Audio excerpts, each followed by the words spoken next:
Hey, Tim. Jason, how are you today? I'm doing well, thank you. Excellent. For our viewers, welcome back. ALC Coaches Podcast, Episode 6.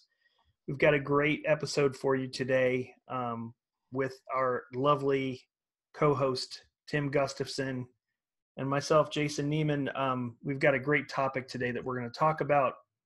A little bit different format today, maybe, and a little bit more complex, but more of an educational slant today. And what we're talking about is change. But whereas we talked about change in the macro definition in the past, we're really getting down into the nitty gritty of the micro and how it actually, from a science perspective, works. And we're going to let Tim kind of walk us through a little bit of the idea of how change happens on that micro scale. So this is exciting. This is kind of a, psychology / 302 class, if you will, uh, with Tim talking about this. And so before we get started on the actual topic, Tim, let me just ask you, why did you choose this topic this week? What are you thinking that has sort of driven you to get to why you wanted to talk about this? Wow. Change is it's a constant. I mean, it happens all the time. And in working with my clients, they're involved in change in multiple different ways. And I've found it fascinating to not only look at it from this, level of human interaction back and forth and how it happens in conversations and so forth, but also what's going on deep, what's happening within our bodies, in our minds. I mean, we are a whole person, mind, body, spirit, the whole thing, the heart, it's all involved. And so as science has progressed, it's provided us with a great amount of detail and understanding that we didn't have 20 or 30 years ago. And I find it just fascinating to understand and to know about it. Not only just fascinating, but I think it also helps us to think about change in a different context in a different way that is useful, that is valuable.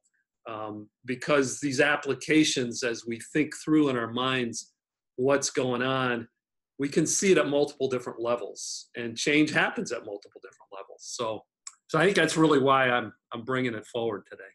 Right, and hopefully people will embrace the change. I love change, but I know not everybody loves change. Lots of people like routine, and so this is an interesting topic that we can get a little deeper on, and really, get through to maybe a more scientific approach as opposed to just a social approach to where this is where it is. So, why don't we start with this? What do you think? What do you think gets in the way of change for people more than anything? And then maybe you can kind of roll into some of that science and talk through those quadrants that we reviewed earlier. Okay. All right. Sounds good. Yeah. So what gets in the way of change? Simply put, we do. We're our own worst enemy, in my mind. We create boundaries around ourselves because it creates a safety network. It creates the environment where we're protected. And above all, preservation for us as individuals is really important. Obviously, the alternative isn't so good.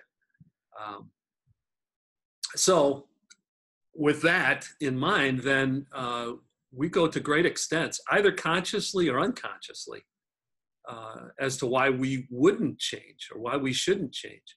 And if you think about it, if we become successful by doing things a certain way, why should I change? Just keep going. I've been successful. There's no need to change what I'm doing, or is there? And that's really the question. So, and what is success, and all those kinds of things play a role in this.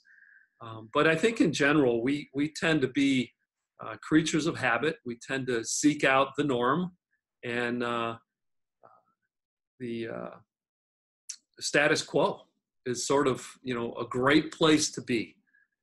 And as we talk today, none of these concepts are right or wrong.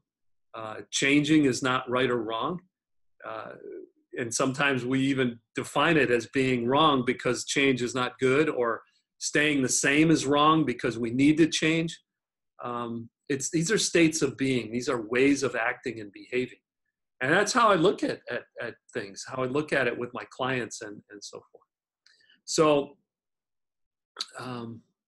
with that in mind, I guess I've come across lots of different frameworks and models.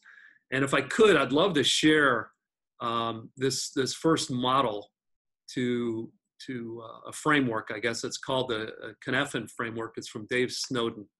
So I'm going to pull this up and share it on the screen. Okay. And we'll put it on full screen there. Can you see that? Is that working? Yeah, absolutely. Yep. Okay. Looks good.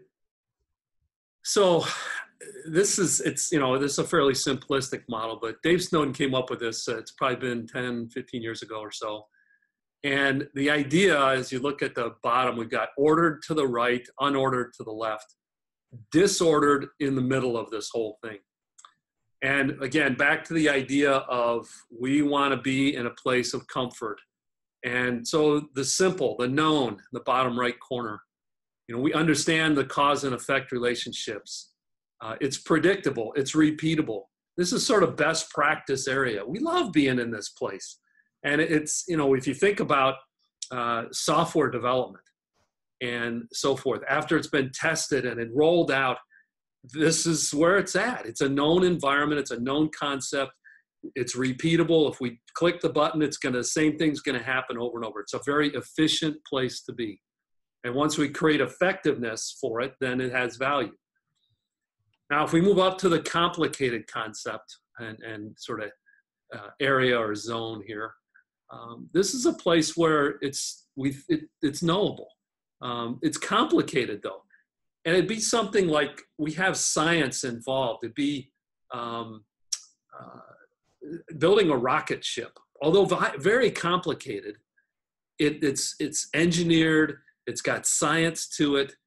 And, we know these cause and effect relationships.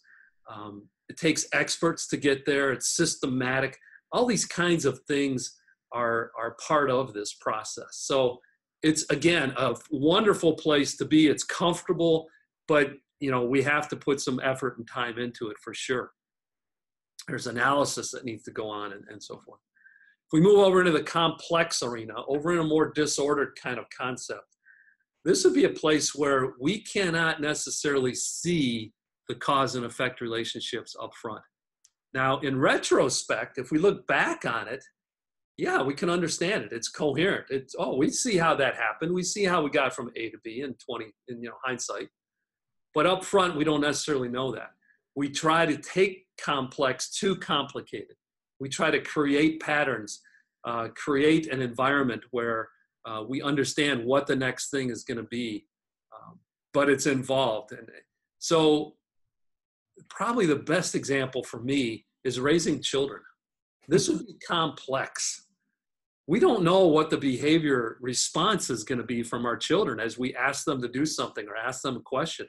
They may go off the handle because of all the emotions that are going on and all the various activities happening in their lives. They're not necessarily settled. Their brains aren't necessarily formed, let alone all the chemicals and things that are happening in their bodies, the hormones and so forth.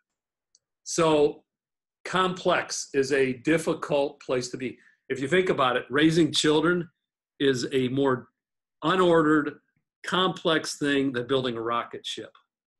I just thought, that's sort of backwards from we say, rocket scientists, they're the best, but parents, amazing to be able to work through that. It's not easy by any stretch. Right. Well, let's move to the chaotic, incoherent. We cannot perceive either front or back how relationships happen in this kind of environment. There's really no great stability to it. It's around crisis management. An example of this would be an explosion that occurs, a building being demolished. You don't necessarily know how it's going to fall apart or fall down, and what, where things are going to go. An explosion, a campfire, where you're burning wood. So the wood burns, it turns into gas and smoke and so forth. You can't pull it all back together and put it back to a log or a piece of wood anymore. So it becomes inherently completely disordered. And so, entropy is the scientific word around it, where there's chaos, there's no order to things. And so, each of these simple, complicated, complex, chaotic, each of these sort of touch on disorder to some degree or other and can move to disorder. So the simple can move to a disordered environment if something happens, an explosion of a house. It's a known entity, everything, you know how it's going to work, and then the house explodes, it goes to complete disorder. So there are ways for each of these areas to sort of fall apart. Obviously, we want to move from complex to complicated, chaotic to complex, complicated to simple. If at all possible, this creates efficiency, it creates effectiveness in our business world.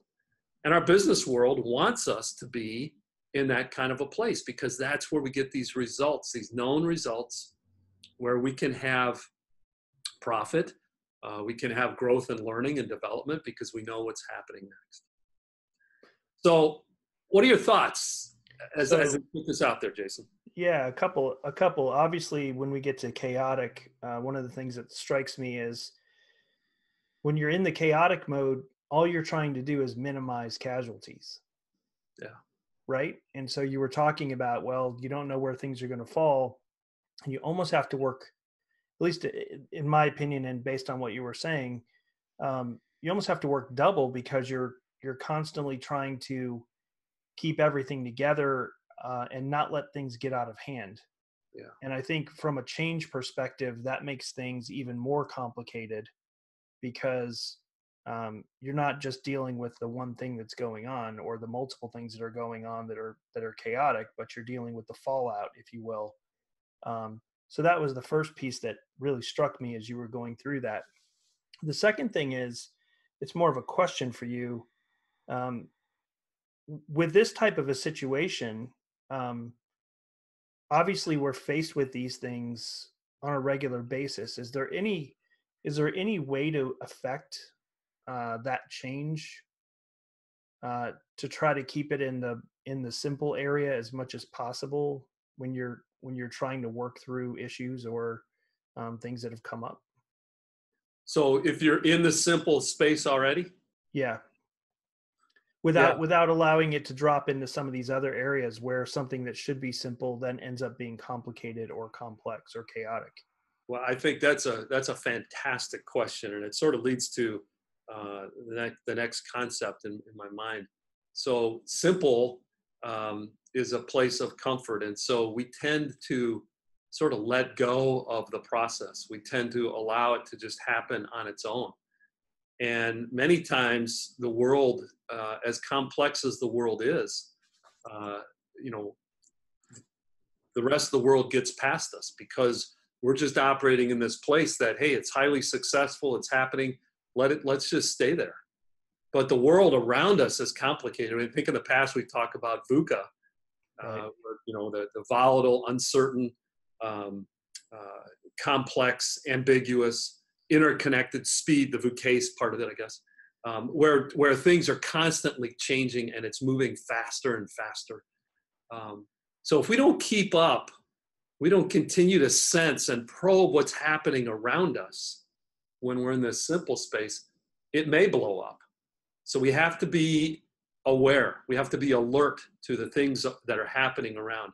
And I think back to a simple example of a company that had some amazing things happening, being Kodak back in the 50s, 60s, and 70s. I think it was 1978, if I'm not mistaken, where Kodak designed and developed the digital photography. That was 1978, digital photography. But they canned it. They just scrapped it because they were so successful. They didn't want to disrupt the world and put this in there. Well, they let go of that. And guess what? The world figured it out as well, and they passed them by. And Kodak is no longer. They went out of bankruptcy in what, 2010 or 12 or something like that. Something like that. So so I think the idea, we have to be alert, aware, and on top of what's happening around this simple process or environment, this orderly world that we might be living in. Yeah, great points. Great points. Yeah. Okay. So so as we sort of progress this a little bit further, and I think I'll probably get out of this for right now. We'll come back to this in a little bit. So this idea of the simple, the other thought with it is it's second nature. Because it has been a process and a tool, it has become second nature. The idea of us, driving a car. We get from point A to point B, and sometimes there were a couple of minutes that we were zoning out. And, it's second nature. It's a highly complicated thing that we do in driving, but it's second nature. So we just sort of let it go, and we move to, other things that are more important or topical for ourselves. So this idea of second nature sort of drives this idea of habits that we have in our world. And so habits are these processes that we just sort of stay with because it is comfortable. Now, habits can be good, and habits cannot be serving us well, depending upon what the habit is. So I think the idea around this concept of change, before we dive into the micro aspect of this, is that these habits are areas that we need to be aware of and have some self-awareness. Why are we doing it? Is it serving us well? Are these areas that we need to keep going in, or do we need to let go of them and find something different? So, you there with that? Okay. Yeah, absolutely. And I think there's a fine line between, how we practice things to build muscle memory, which builds those pathways. And that could be an athlete, that could be somebody that, in our field, we joke about programming, that, you program for 2 weeks on a specific website and you understand HTML and all the coding and all that stuff. And then you may not touch it for a month. And when you get back, you're much less efficient if you're not doing it on a regular basis. And so, I know that one of the things you're going to talk about today is, the neural network and the neuroplasticity. So, that might be a good segue to jump into that. But where we start with that is, I think one of the things to point out here is we have to practice those methods. Yes. I have to constantly practice methods to make sure that I'm handling change appropriately. And you have to be conscious of them, because as your point about, driving somewhere and not realizing you drove there, is sometimes you just kind of go with the flow and you just do it. Mm-hmm. I think you have to be aware, and you have to be self-aware, especially in this day and age of, interconnectivity, dealing with people in different ways, where we have to be much more sensitive to who they are, their background, their ethnicity, gender. I mean, a lot of different things that come across. And sometimes I don't know that we're practicing to build that muscle memory, to build that ability to handle change the right way. Do you agree with that? Absolutely. Absolutely. And I think this idea of muscle memory, as you pointed out, it happens in all fields and different levels. If we want to be good at something, we have to practice it. If we want to be good at change, we have to practice how we incorporate change in our lives. And it might be a specific way, or it might be multiple ways that we can handle these concepts as they arise. Right. So, so this idea of practicing, well, it happens not only in a macro level, but it happens in the micro level. So we'll share this screen again. Okay. And we're going to go to and look at neural pathways and behaviors. So this is a a picture, a diagram of a neural pathway and neural connections that are created. And if you can imagine these within our brain, and there's something like, I don't know, 100 billion different neural pathways that we have in our brains. We also have neural pathways in our hearts, and we have it in our guts, but to a much lesser extent. But those are real. And so we feel things in our hearts, and these are the neural pathways that are happening within our hearts. And so if you think about a pathway, and shown in red here, a thought, an action, a pattern, a habit that we've created, moving from one area to another, we've created this pathway, and it could be around anything. It could be around a thought or some kind of process we've developed. And as we have this thought or behavior over and over again, that pathway becomes sort of not solidified, but it becomes pretty strong and tight, a well-worn pathway. And that allows us to sort of be that driver that doesn't think while we're driving, because we have the process down very well. And is what's the difference between a temporary and a permanent situation like that? Well, so I think the difference is practice. If we do it, it's not the muscle memory, but the neural pathway memory, if you will. These are what creates these memories for us as we do it over and over again. If we do something just once, it doesn't necessarily delineate or create a defined pathway that stays with us forever. We forget things because they're not necessarily used or thought about or remembered. It doesn't mean they're not there, but it's just not a place where we go. If you think about trying to pull a memory up, where's that memory at? How can I pull that back up? It's probably in there somewhere, but it hasn't been used. And so we got to really think through and go down through all these different pathways to find it. That's how I imagine it.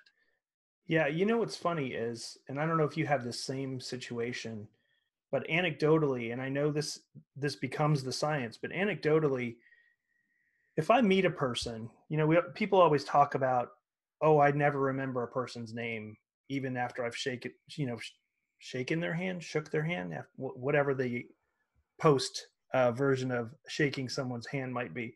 One of the things that I try to do is I actually try to repeat in my brain after the person says their name, try to repeat it once, and then wait about 30 seconds and repeat it again. Yeah. Because I find if I do that, then I have a much better chance of remembering that person's name later on, as opposed to, oh, hi, it's nice to meet you, and then not registering that name again. So even in those small ways, from a memory standpoint, like you're saying, there are little tricks that I think you can create for yourself that create those pathways. Yes. That really help in the long term. Right, Jim? Oh, sorry, I mean Tim. I'm just kidding. But you know what I'm saying. I mean, you know, things like that, or, you know, you're trying to remember something. I find if 20 minutes later, if I repeat it to myself or think about it, I have a much better chance than if I heard it, listened to it, and then just let it go. Yeah. And also, like you say, there are little tricks. Maybe there's a rhyme or a right. kind of practice. The other day, somebody did going through the people. They said, "All right, so give me a phrase that's true for you about you and your name, and it starts with the first letter of your name." And I said, for me, it was trust. So, you know, she remembered me as Tim with trust. That's pretty good. So she was able to remember 25 people's names and their little anecdote tied to it. And she'd use that all throughout her presentation. That's fantastic. So great. And your idea about saying people's names multiple times, it creates a depth and a broader perspective for these pathways to be. Right.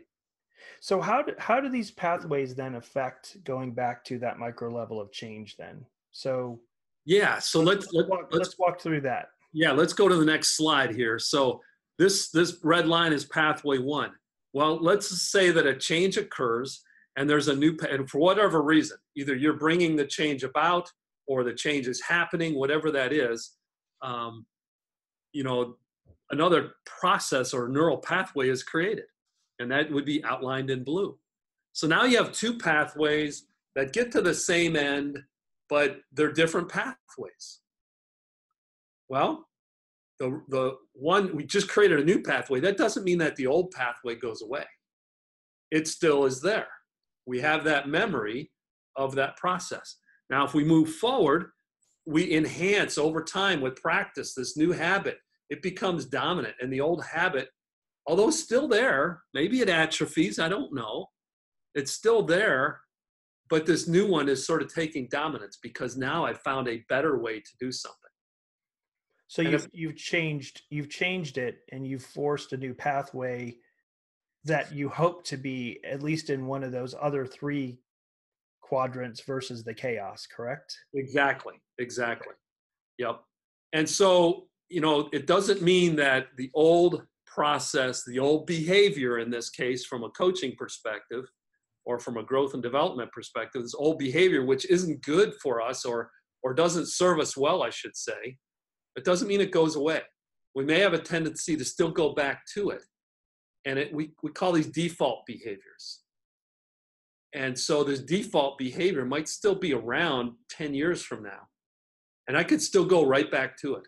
If you think about somebody that is an addict, they find a new way that is non-addictive and they follow this blue path. That doesn't mean the addiction isn't there. It's that behavior, the feelings are still there. And if you think about this, we could add to it, and I think I'll probably get out of this slide at this point. So if you think about this, there are other things that enhance this process, not just the neural pathway, but this complex neural network that we've created in the mind and the body and the heart and all throughout us. It's enhanced by various chemicals that are released through these networks. You probably have heard of some of these: serotonin, dopamine, oxytocin. These are all chemicals that make us feel good for various things, either with relationships or it sort of is a reward for a behavior that we've done, or there's sexual or intimate bonding and things of that sort that are created. So these happen and they reinforce these behaviors. Well, when we are addicted to something, that tends to bring out the dopamine and the serotonin. It makes us happy. And so we want to continue to do that because it makes us happy. Consciously or unconsciously, these things happen in our bodies. And so they can be super powerful, even if it's not an addiction. But these patterns or habits that we create make us feel good, make us happy, we get rewarded, etc. So we want to keep going there. And so... Sorry, Tim. No, please, go ahead. I was just going to ask you, do you feel like the natural pathways are the ones that are the original ones? You know, people talk about, I'm going to take the path of least resistance. I mean, what forces the path of least resistance versus the path that's probably the correct one? That if you really sat down consciously and said, you know, that would be the easiest way to do it, but that's the right way to do it. And right. Choosing, how does that work? Yeah, I think that's a super complicated question, or the answer to that is super complicated. There is so much involved. If you think about just one simple aspect of it, the environment that we're brought up in. You know, I think about, you know, how my parents brought me up and the impact that their behaviors and their ideals and their values had on me. And it's a simple sort of stupid thing, and I don't know if we've ever talked about this or not, but, you know, for me, I belong to the Clean Plate Club in my home. My parents both grew up in the Depression, and so food was scarce. And so when they raised us, having food on the table, it was a really important thing that we finished our food, because when they grew up, they didn't have much, and so they ate everything. Right. And so they carried that value on with us, and that's how we grew up. We were rewarded for having a clean plate. Well, so now I'm 57, almost 58 years old, and I still have the Clean Plate Club ingrained in me. And so I sit down at the dinner table and I clean my plate. Well, that may not be a very good thing at my age because now it's putting weight on. So why do I do that? It's because of this behavior and habit. And so, that's one way, a habit that's been created and sort of down deep in me. I can change that because now I'm conscious of it. And I can create patterns and processes that maybe I take a smaller portion, or maybe I always leave something on my plate just to make the point to myself that it's okay. Or maybe when I start to feel full, I stop eating. What a brilliant idea. Shocker. Shocker, yeah, exactly. So that's just one concept that I think. The other part of this too is, as children, we so much of our time of forming and developing happens when we are children. And this idea of acting versus being acted upon. How dominant were our parents? How dominant was our environment to help us to act on our own? Were we trained to be independent, or were we trained to follow what we were told to do? And this concept of acting versus being acted upon is a whole nother idea around change. So am I going to allow other things to change me? Or am I going to be the one to be in control of the change? Am I going to understand what's happening within me, in my mind and body and heart and so forth, and understand how these things are playing out for me and be self-aware? Or am I just going to allow those internal things and maybe even external things to drive who I am and to set my values and to show me how to do things versus me taking it and running with it? Right. And good leadership, something that you always like to talk about, which I value highly, is good leadership is, you're willing to listen and take direction. But ultimately, if you're going to be a leader, you have to make a decision and you have to go in the direction that you feel is best based on the consultations that you're getting from the other leaders within your company. And I think that's so valuable when it comes down to it. We live in a world of, hey, go back to the parenting concept for just a second. If your son's in the back seat of the car and you're driving home and from school one day and your kid asks you, hey, what happens if you don't come to pick me up at school? And you have two choices with that child. You can say, well, honey, I will make sure that I call the school and I'll make sure that they get you and they'll put you in a classroom and they'll allow you to wait there until I can get there or someone else can come pick you up. Or you can flip the script a little bit and you can ask them, well, what do you think what might happen? And allow them to process that question that they're asking. What are some scenarios that might play out? And by doing that, I think you're helping them form those neural pathways to say, I can solve a problem in my own brain instead of someone always trying to solve it for me. Yes. And I think, that's a parenting skill to allow the child to come up with their own solutions, but it also works in the office and in the workplace. Absolutely. Oftentimes I'll have someone come in and say, hey, I was thinking about this, I've got this issue. And instead of just automatically giving them the idea that I have, I'll say, well, what do you think are some of our options? And then weigh in on those options. But I want them to walk through, because they're in the middle of the situation. I'm jumping in on the deep end. They've already gone through the shallow end and gotten to the deep end. I want to know what their opinion is. And if you don't value their opinion, then there's an issue there going on, right? Yes. So there's some learnings there that I've taken away over the course of 25 years of being in business, and 21 years of being a parent of two children, is that, you have to allow people to come to their own conclusions without always being the helicopter above them, guiding them with where they should go, without being their GPS, if you will. There you go. The map and have them figure it out versus tell them how to get there. Yes. And the other part of that too is we don't know what's going on in their brains. And Right. so we might be solving the wrong problem. We may not know what the problem is that they're actually trying to articulate to us. And so we solved this problem for them, but it was the wrong problem. It was the wrong concept that they were trying to understand. And so if we ask them and have them think about it, their answer might come back as being much different than what we thought it should be, Right. which is fantastic, because then they, as you say, they're doing their own problem solving. They're learning from the inside out.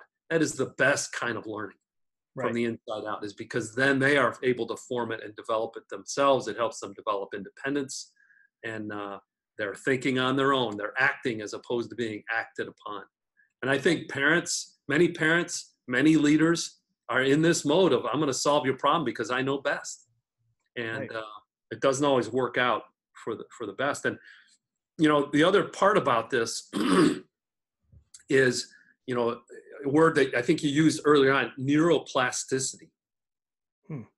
So this idea that our brains can change, and if we can create these new pathways from old pathways. And the idea of neuroplasticity really comes about to help us to understand and articulate different concepts, different ideas, different ways of learning and growing and developing. And so, as we think about what is an appropriate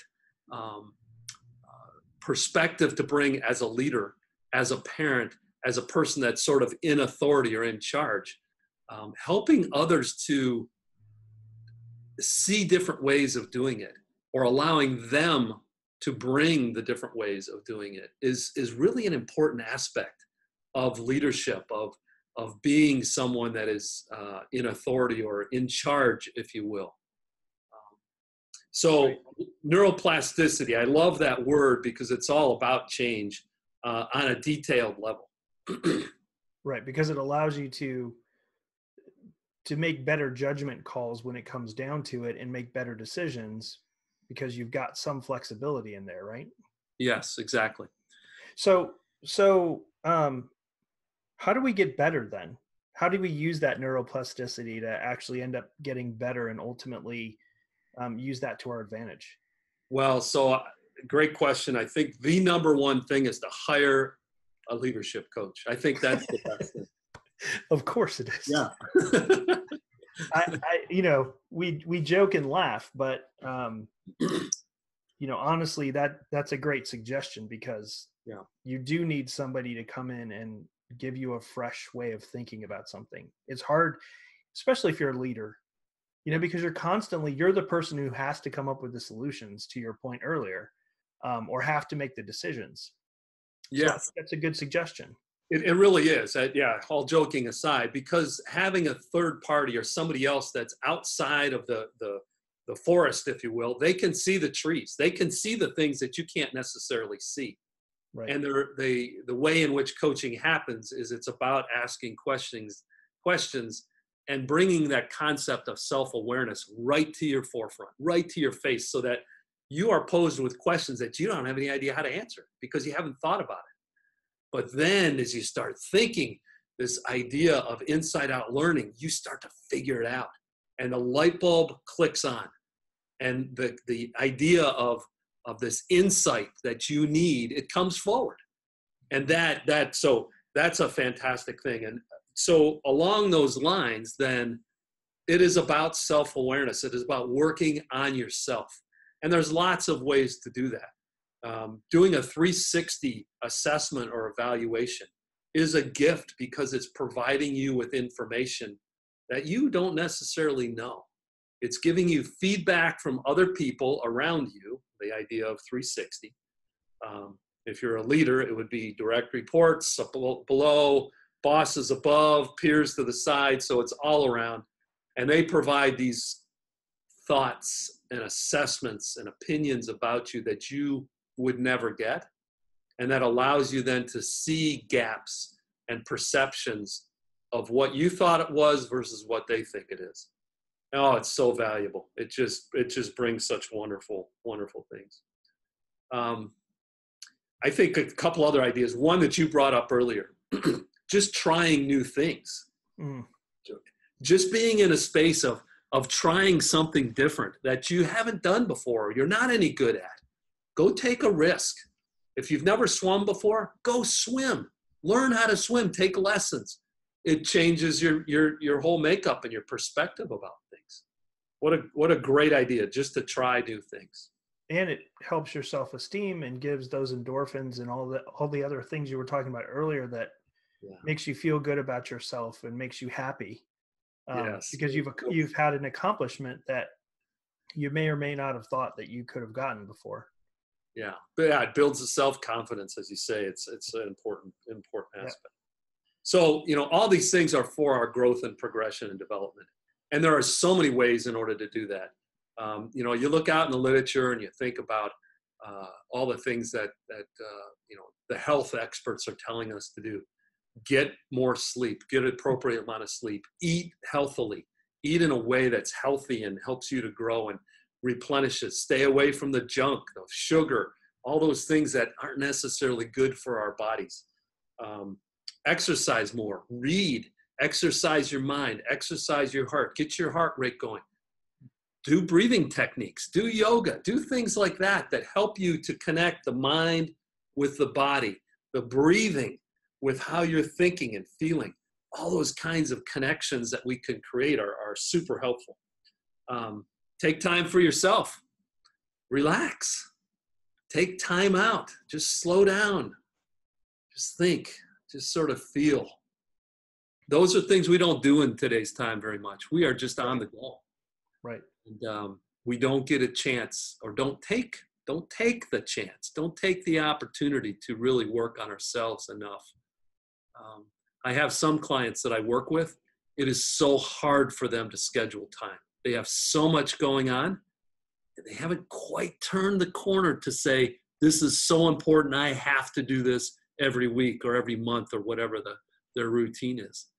But as they do, and they get into the habit of having these it makes all the difference for them. Right.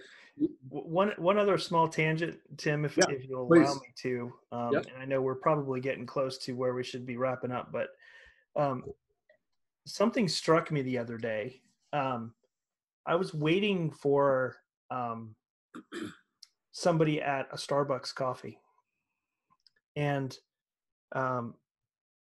I decided that I was just going to sit and drink a coffee while I was waiting for this person, because I was a few minutes early, and not look at my phone.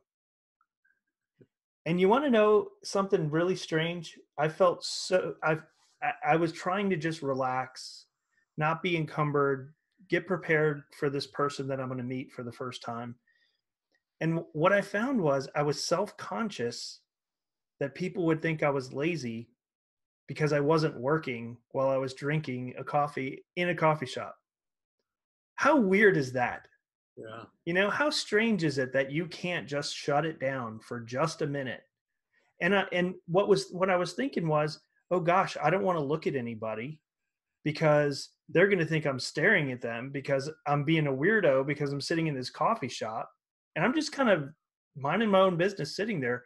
But I had all these things going through my mind, and I've been reprogrammed to not allow myself to just shut down. And isn't it fascinating? In your mind, you're sort of rationalizing right. why you should be looking at that phone. Right. It's crazy where the mind can go to justify, and again, those oxytocin, the serotonin, the dopamine, that stuff plays a role in all these aspects of our lives. Yeah, but I think if people just think about that for a minute, there's probably people that are looking at people in a coffee shop that aren't looking at their phone or reading a book or something, and they're seriously wondering what's wrong with that person. Maybe. They're thinking to themselves, gosh, that person doesn't have anything to do. They're just sitting there looking around and enjoying, the moment. Maybe, I don't know. It really struck me. And so when you were talking about take time for yourself, relax your brain, shut it down for a minute, that all came flooding back to me because I was sharing with my wife how strange it was for me to be sitting there. And then I purposely said, I'm not looking at my phone. I'm not going to look at it. Nice. Because then I was sort of like, see, I'm going to overcome this situation that I'm in right now where my brain is playing tricks on me, Yeah. So anyway, it's just a thought, but it's something that maybe other people should think about a little bit. Maybe as they're seeing this, is take time to just stop and look around. Just look around at where you're at. If you're in the car driving, don't be focused on the music. Don't be focused on, you know, verbalizing a text message to somebody. Don't be thinking about what the next thing is that you're going to be doing. Just drive your car. Yeah. Enjoy that moment, and I think there's something to be said for that. Yeah. Sit in silence. What is that like? And where does your brain It's go? loud. It's Yeah. loud, The brain right? goes crazy. Yeah. Yeah, it's loud. We're so not used to that anymore. Right. We have all these external influences that drive us, or we allow to have us be driven by, acted upon. Yeah, And the people in the coffee shop may have been looking at you, and if they even brought their head up from out of their phone, they may have been looking at you and thinking, "Wow, that's so cool that that guy has time to do that." I wish I I was don't like know. that.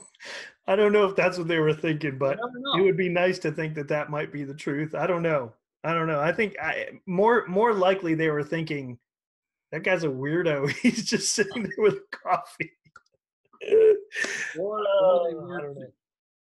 What's that? Or they weren't thinking. They were too involved in Yeah, right. their thing. Exactly. Yes. Exactly. Yeah, sorry. I hijacked your thought process there, but No, it that's really perfect. struck me. That's And it's something that really, speaking about these pathways, like they're always so busy, yeah. and it's sort of like going to the gym. You can't go to the gym every day for an hour and work out and work out and work out and work out because your body gets tired and it Yes. needs recoup time. Yes. So anyway, we need to go into that on another podcast about just shutting down and how that works. Yeah, I wanted to look up the number. I couldn't remember. I don't know if I didn't write it here. Yeah, so our brain, 50 to 100 billion neural pathways. Wow.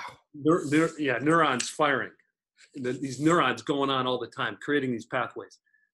100 billion. That's unfathomable. So you talk about the brain being active. Absolutely, it is. There are so many things going on, and we get this external stimuli. It just heightens it.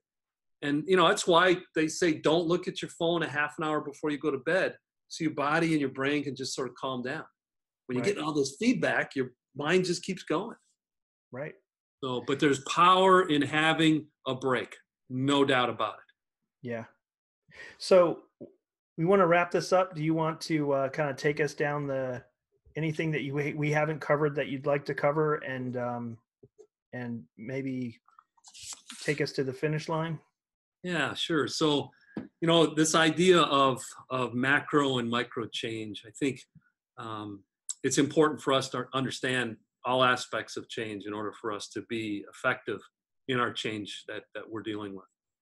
Change, in my mind, is a fantastic thing because I see that we get caught in our patterns, and especially those that are leaders. They've created a mechanism to get, to allow them to be successful, and those things are fantastic up to that point. But that is not what's going to create success for them going forward. It's going to be something different, and so they have to be thinking on a different level. And as we look at change and think about our adult development and how we grow and learn, we want to be more open to new things and new ideas and connecting with new people and expanding our effectiveness.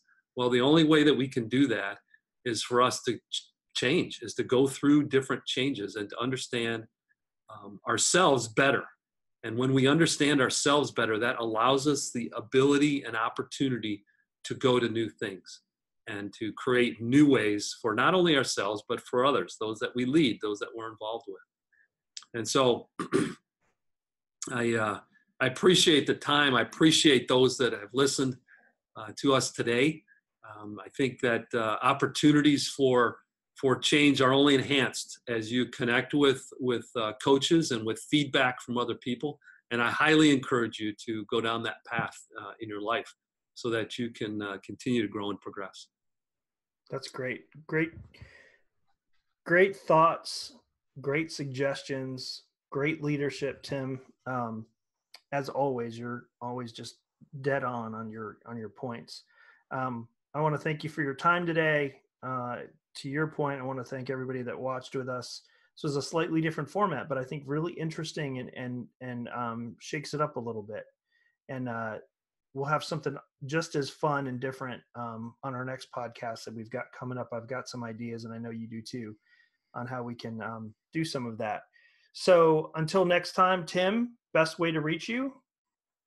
Give me a call, 704-995-3870, or I'm at tim@alccoaches.com. Either way. And your web address? Is www.alccoaches.com. Right on, buddy. All right.